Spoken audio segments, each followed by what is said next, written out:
Extraverted Thinking, an excerpt from Carl Jung's Psychological Types. It is a fact of experience that all the basic psychological functions seldom or never have the same strength or grade of development in one and the same individual. As a rule, one or other function predominates in both strength and development. When supremacy among the psychological functions is given to thinking, that is when the life of an individual is mainly ruled by reflective thinking, so that every important action proceeds from intellectually considered motives, or when there is at least a tendency to conform to such motives. We may fairly call this a thinking type. Such a type can be either introverted or extroverted. We will first discuss the extroverted thinking type. In accordance with his definition, we must picture a man whose constant aim, insofar of course as he is a pure type, is to bring his total life activities into relation with intellectual conclusions, which in the last resort are always orientated by objective data, whether objective facts or generally valid ideas. This type of man gives the deciding voice not merely for himself alone, but also on behalf of his entourage, either to the actual objective reality or to its objectively orientated intellectual formula. By this formula are good and evil measured, and beauty and ugliness determined. All is right that corresponds with this formula, all is wrong that contradicts it, and everything that is neutral to it is purely accidental. Because this formula seems to correspond with the meaning of the world, it also becomes a world law whose realization must be achieved at all times and seasons, both individually and collectively.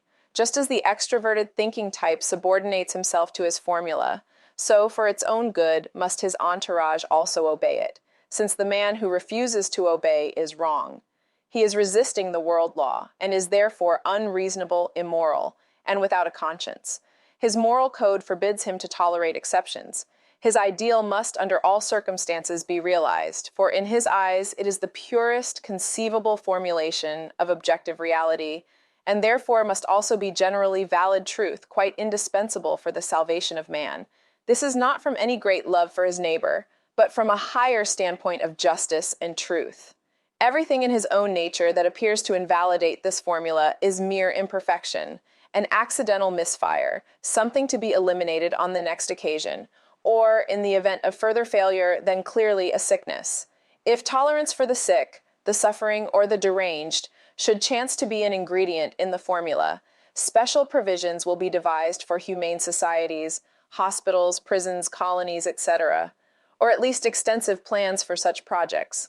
For the actual execution of these schemes, the motives of justice and truth do not, as a rule, suffice, still devolve upon real Christian charity, which I to do with feeling than with any intellectual one really should, or I one must figure largely in this program. If the formula is wide enough, it may play a very useful role in social life, with a reformer or a ventilator of public wrongs or a purifier of the public conscience, or as the propagator of important innovations. But the more rigid the formula, the more does he develop into a grumbler, a crafty reasoner, and a self-righteous critic who would like to impress both himself and others into one schema. We have now outlined two extreme figures, between which terminals the majority of these types may be graduated. In accordance with the nature of the extroverted attitude, the influence and activities of such personalities are all the more favorable and beneficent the further one goes from the center. Their best aspect is to be found at the periphery of their sphere of influence. The further we penetrate into their own province, the more do the unfavorable results of their tyranny impress us. Another life still pulses at the periphery, where the truth of the formula can be sensed as an estimable adjunct to the rest. But the further we probe into the special sphere where the formula operates, the more do we find life ebbing away from all that fails to coincide with its dictates. Usually, it is the nearest relatives who have to taste the most disagreeable results of an extroverted formula, since they are the first to be unmercifully blessed with it, but above all, the subject himself is the one who suffers most, which brings us to the other side of the psychology of this type. The fact that an intellectual formula never has been and never will be discovered which could embrace the abundant possibilities of life in a fitting expression must lead, where such a formula is accepted, to an inhibition or total exclusion of other highly important forms and activities of life. In the first place, all those vital forms dependent upon feeling will become repressed in such a type, as, for instance, aesthetic activities, taste, artistic sense, the art of friendship, etc. Irrational forms such as religious experiences, passions, and the like are often obliterated even to the point of complete unconsciousness. These, conditionally quite important forms of life, have to support an existence that is largely unconscious. Doubtless there are exceptional men who are able to sacrifice their entire life to one definite formula, but for most of us, a permanent life of such exclusiveness is impossible. Sooner or later, in accordance with outer circumstances and inner gifts, the forms of life repressed by the intellectual attitude become indirectly perceptible through a gradual disturbance of the conscious conduct of life. Whenever disturbances of this kind reach a definite intensity, one speaks of a neurosis. In most cases, however, it does not go so far, because the individual instinctively allows himself some preventive extenuations of his formula, worded, of course, in a suitable and reasonable way. In this way, a safety valve is created. The relative or total unconsciousness of such tendencies or functions as are excluded from any participation in the conscious attitude keeps them in a relatively undeveloped state. As compared with the conscious function, they are inferior.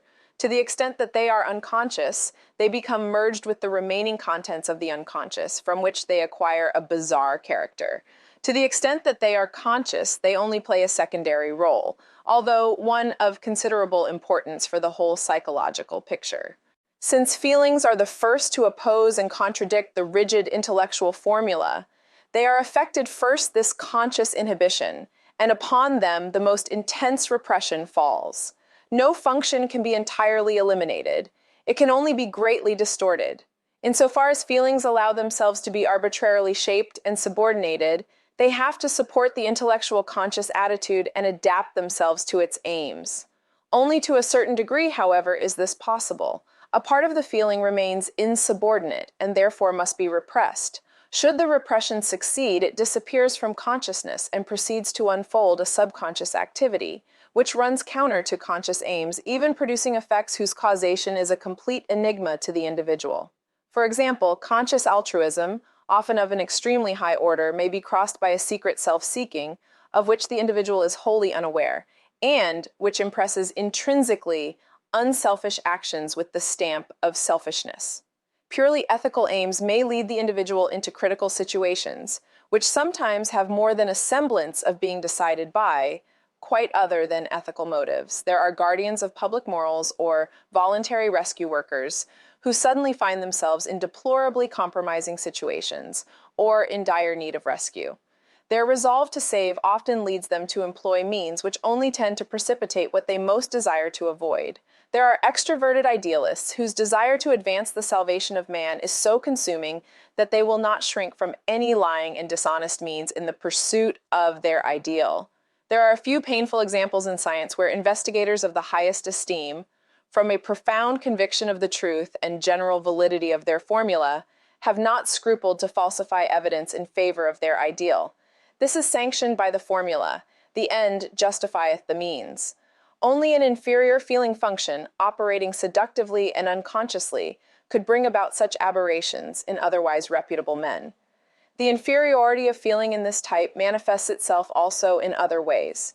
Insofar as it corresponds with the dominating positive formula, the conscious attitude becomes more or less impersonal, often indeed to such a degree that a very considerable wrong is done to personal interests.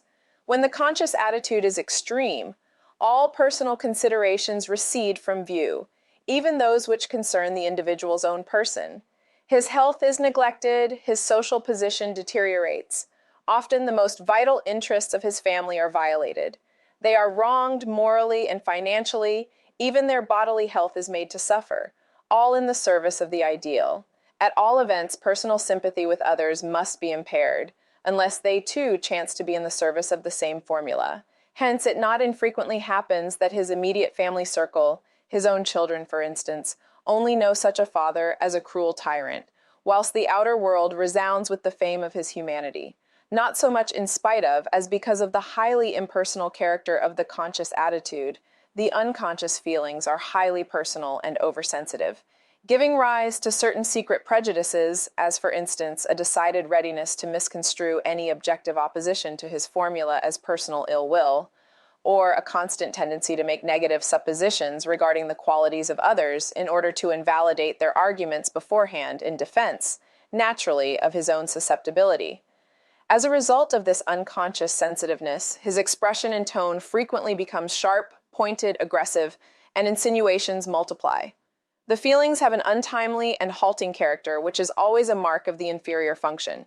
Hence arises a pronounced tendency to resentment. However generous the individual's sacrifice to the intellectual goal may be, the feelings are correspondingly petty, suspicious, cross-grained, and conservative. Everything new that is not already contained formula is viewed through a veil of unconscious and is judged accordingly. It happened only in middle of last century that a certain physician, famed his humanitarianism, threatened to dismiss an assistant for daring to use a thermometer because the formula decreed that fever shall be recognized by the pulse. There are, of course, a host of similar examples. Thinking which in other respects may be altogether blameless becomes all the more subtly and prejudicially affected the more feelings are repressed. An intellectual standpoint which, perhaps on account of its actual intrinsic value, might justifiably claim general recognition, undergoes a characteristic alteration through the influence of this unconscious personal sensitiveness. It becomes rigidly dogmatic. The personal self-assertion is transferred to the intellectual standpoint. Truth is no longer left to work her natural effect, but through an identification with the subject, she is treated like a sensitive darling whom an evil-minded critic has wronged. The critic is demolished, if possible, with personal invective, and no argument is too gross to be used against him. Truth must be trotted out, until finally it begins to dawn upon the public that it is not so much really a question of truth as of her personal procreator. The dogmatism of the intellectual standpoint, however, occasionally undergoes further peculiar modifications from the unconscious admixture of unconscious personal feelings. These changes are less a question of feeling in the stricter sense than of contamination from other unconscious factors which become blended with the repressed feeling in the unconscious. Although reason itself offers proof that every intellectual formula can be no more than a partial truth and can never lay claim, therefore, to autocratic authority, in practice, the formula obtains so great an ascendancy that, beside it, every other standpoint and possibility recedes into the background. It replaces all the more general, less defined, hence the more modest and truthful views of life. It even takes the place of that general view of life, which we call religion. Thus, the formula becomes a religion, although in essentials it has not the smallest connection with anything religious. Therewith, it also gains the essentially religious character of absoluteness. It becomes, as it were, an intellectual superstition. But now, all those psychological tendencies that suffer under its repression become grouped together in the unconscious and form a counterposition giving rise to paroxysms of doubt. As a defense against doubt, the conscious attitude grows fanatical. For fanaticism, after all, is merely overcompensated doubt. Ultimately, this development leads to an exaggerated defense of the conscious position, and to the gradual formation of an absolutely antithetic unconscious position. For example, an extreme irrationality develops in opposition to the conscious rationalism, or it becomes highly archaic and superstitious, in opposition to a conscious standpoint imbued with modern science.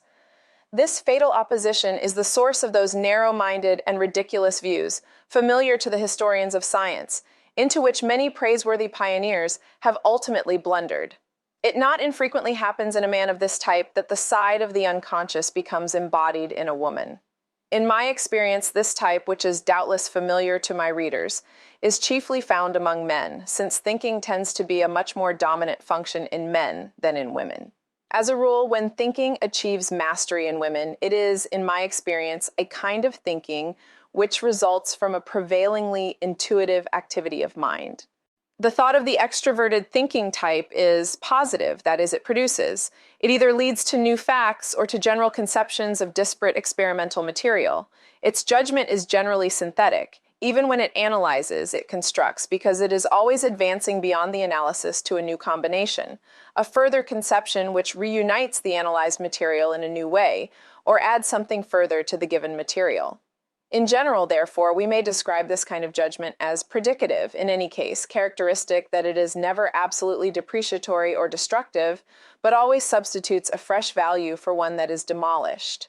This quality is due to the fact that thought is the main channel into which a thinking type's energy flows. Life steadily advancing shows itself in the man's thinking, so that his ideas maintain a progressive, creative character. His thinking neither stagnates, nor is it in the least regressive.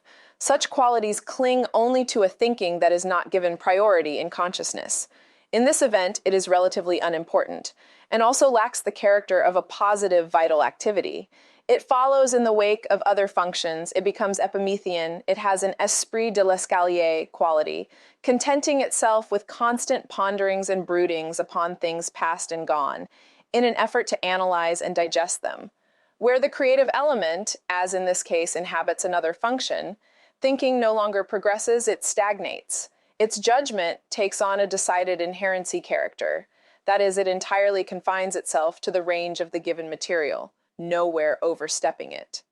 It is contented with a more or less abstract statement and fails to impart any value to the experimental material that was not already there. The inherency judgment of such extroverted thinking is objectively oriented, that is, its conclusion always expresses the objective importance of experience.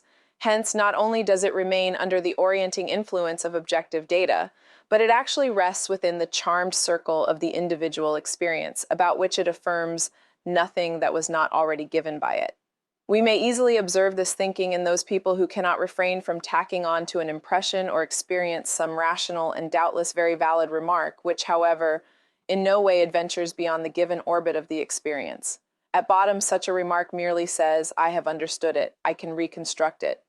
But there the matter also ends. At its very highest, such a judgment signifies merely the placing of an experience in an objective setting, whereby the experience is at once recognized as belonging to the frame. But whenever a function other than thinking possesses priority in consciousness to any marked degree, insofar as thinking is conscious at all and not directly dependent upon the dominant function, it assumes a negative character. Insofar as it is subordinated to the dominant function, it may actually wear a positive aspect, but a narrower scrutiny will easily prove that it simply mimics the dominant function, supporting it with arguments that unmistakably contradict the laws of logic proper to thinking. Such a thinking, therefore, ceases to have any interest for our present discussion. Our concern is rather with the constitution of that thinking, which cannot be subordinated to the dominance of another function, but remains true to its own principle. To observe and investigate this thinking in itself is not easy, since, in the concrete case, it is more or less constantly repressed by the conscious attitude. Hence, in the majority of cases, it first must be retrieved from the background of consciousness, unless in some unguarded moment it should chance to come accidentally to the surface. As a rule, it must be enticed with some such questions as, "Now, what do you really think?" Or, again, "What is your private view about the matter?" Or perhaps one may even use a little cunning, framing the question something like this: "What do you imagine, then, that I really think about the matter?"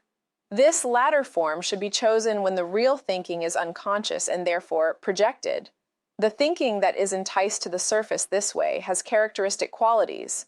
It was these I had in mind just now when I described it as negative. Its habitual mode is best characterized by the two words, "nothing but."